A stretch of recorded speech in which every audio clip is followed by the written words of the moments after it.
we continue our exploration of Russ Roberts' book, Wild Problems. In the previous section, we discussed how life should pursue flourishing. But how does one become a flourishing individual? Well, you can probably imagine. A flourishing person, at the very least, must be generous, open-minded, and not petty or small-minded. So, what does it mean to be generous? Let's look at Russ Roberts himself. Initially, Roberts was a researcher at the Hoover Institution at Stanford University, earning a high salary, conducting his own research every day, and living close to work, leading a very comfortable life. Then, Shalem College in Israel offered him the position of dean. From the perspective of ordinary folks, this option had significant drawbacks. The salary in Israel was lower, living conditions were evidently not as good as in the USA, and there were concerns about safety, especially in Jerusalem. Taking on the role of dean, managing a bunch of responsibilities, seemed less appealing than continuing his comfortable research work. Moreover, moving the family to Israel and adapting to a completely unfamiliar environment would be challenging. Every Chinese mother-in-law knows how to handle such situations.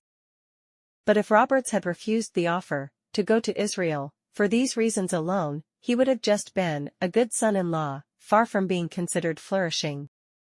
Shalem College, founded in 2013, is an experimental liberal arts college aimed at providing free arts education to university students in Israel, allowing elite Israeli students to study the great thinkers and philosophers of history, instead of solely focusing on practical skills, like computer science. Shalem College is a place for exploring how to cultivate the next generation of Israeli leaders. Seizing the opportunity to participate in such a significant endeavor is what flourishing is all about. This incident teaches us not to conflate wild problems with domesticated problems. Domesticated problems can be solved through utilitarian calculations. Utilitarianism and flourishing are two different dimensions that cannot be directly compared in terms of importance. Of course, utilitarian considerations are necessary for everyone. If living conditions in Israel were genuinely terrible, to the point where one couldn't focus on work, then one should not go. But that would be an extreme situation. The fundamental principle is that, if you want to be a flourishing person, the dimension of flourishing should be paramount, while utilitarian considerations should be secondary. Flourishing should take precedence over utility. Building on this foundation, Roberts discusses several methods for achieving flourishing, and let's first talk about 4 of them. The first method is identity. As we've discussed before, you should try to make decisions based on identity rather than mere self-interest. Why choose to venture into Shanghai rather than stay in the comfortable hometown? Because you want to be a cosmopolitan. To flourish, you need to consider more about who you want to become rather than calculating cost-effectiveness. Why did many British people choose Brexit? Some argue that, if the UK stayed in the EU, the British government would have to subsidise the EU budget, and British citizens were concerned about losing out financially. But if you conduct a poll, people aren't really thinking about that. The British wanted to be British. They felt that British leaders didn't prioritise the country enough. In contrast, those who wanted to stay in the EU were more likely to see themselves as global citizens rather than just British citizens. For a modern person to consider political identity at a spiritual level is not troublemaking. It's progress in society. Moreover, economists often say that voting on election day is irrational, because with so many voters nationwide, whether you vote or not, won't have any substantial impact on the election results. So why do people still vote? It's not really about influencing election results, but about fulfilling civic duty. It's my responsibility. And then there's religion. For someone who takes religion seriously, their faith should only be about seeking the truth. Any sense of belonging, group consciousness, or spiritual comfort is beneath that. If you find these notions disconnected from reality, imagine this. A person who only cares about salary and housing, when looking for a job, has no interest in any political affairs, mocks those who advocate for social justice, and the only spiritual activity is seeking solace in religion. Do you want to be that person? That's the antithesis of flourishing. Even more interesting are our identities, in various relationships, like marriage and friendship. If you engage in utilitarian calculations, you'll only consider what you gain or lose from the relationship. But Roberts says we should consider how the relationship shapes our identity. How does it mold you? It's part of your identity. This leads to the second method. Finding a partner. On the path to flourishing, you want a companion to accompany you. It could be a spouse or a friend. Some people who don't want to get married have many friends, and Roberts understands that. For the sake of convenience, let's focus on spouses. How should you choose your significant other? We've mentioned a 37% rule before, but that's not entirely accurate. The 37% algorithm is a utilitarian method, suitable for hiring employees in a company, but Roberts advocates a different approach for finding a life partner. In the USA, there's a website called eHarmony that helps people find marriage partners. I've heard that studies show a higher success rate in finding a marriage partner through eHarmony compared to relationships formed offline. Many attribute this to the website's excellent algorithm. Indeed, registering on eHarmony is quite cumbersome. You have to fill out an incredibly long questionnaire, test your personality traits, and only then will the website help match you.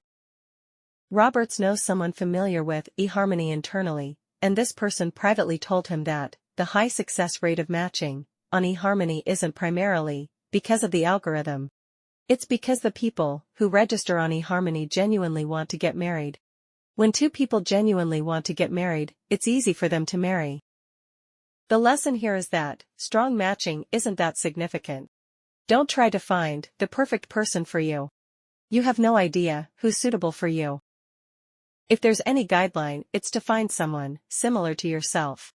Someone you can have engaging conversations with, tolerate your habits, share the same values and principles, respect you, and are kind-hearted. Ideally, they should also make your heart flutter. That's good enough. Generally, such people have similar backgrounds to yours. That's why traditional marriages make sense.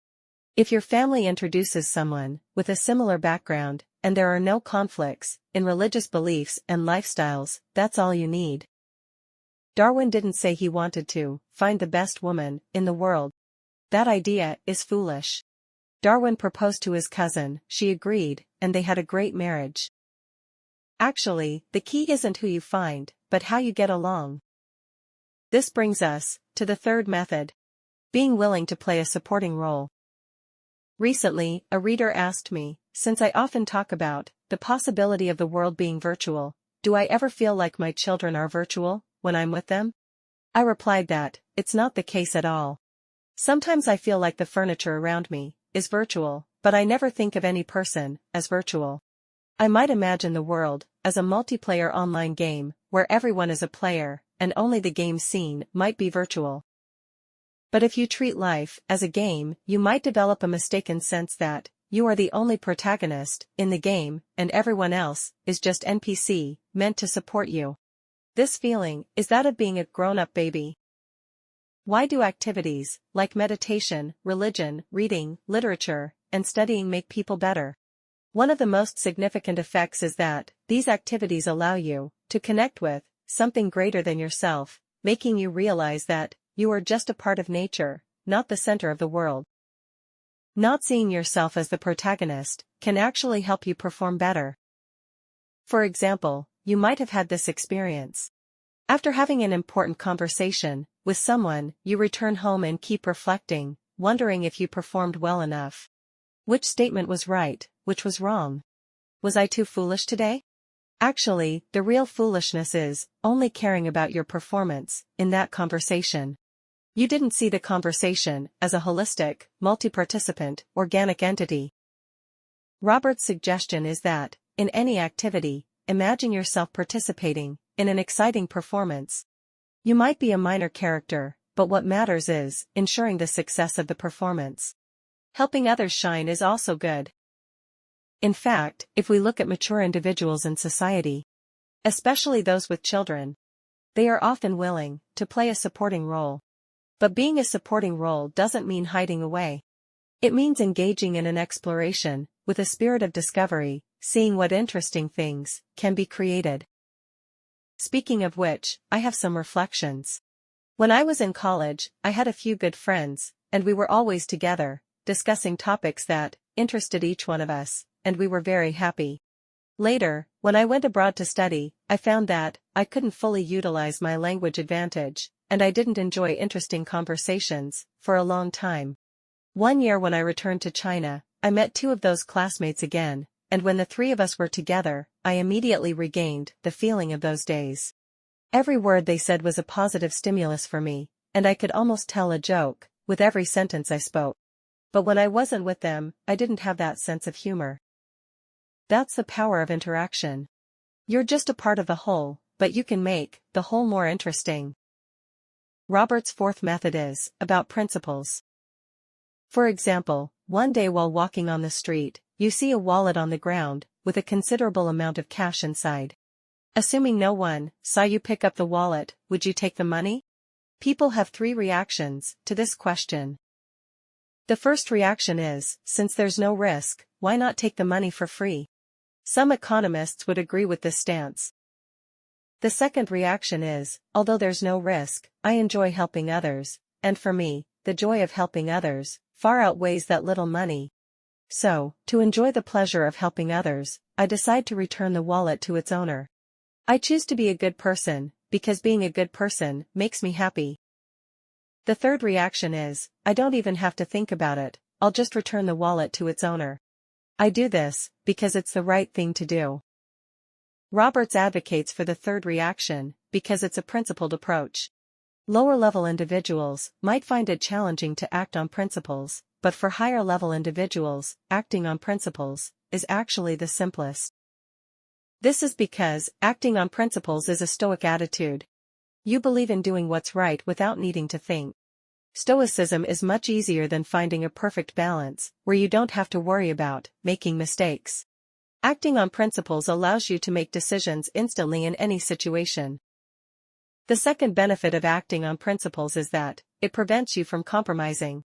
Without strong principles, you'll easily negotiate every time, and you're likely to find excuses to compromise your principles. Do you feel too tired today to go for a run? There's no need for discussion. Your principles require you to run every day. Not compromising on small things is simpler. In this part, we've discussed 4 methods. First, consider problems from the perspective of identity. Second, find a companion to explore flourishing with you.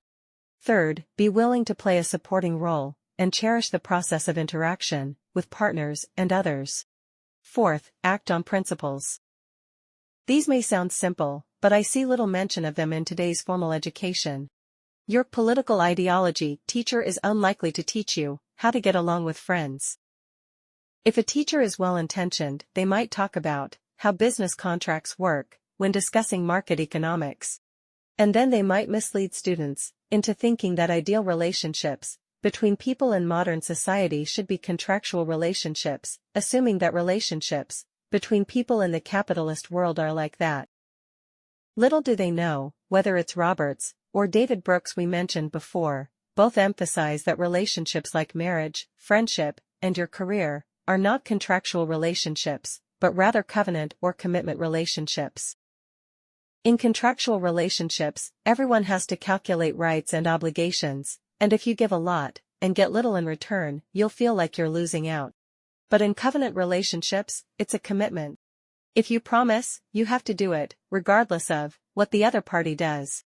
What matters is that fulfilling the covenant will make you a better person. And these truths aren't just Western culture, the noble spirit of ancient China was the same.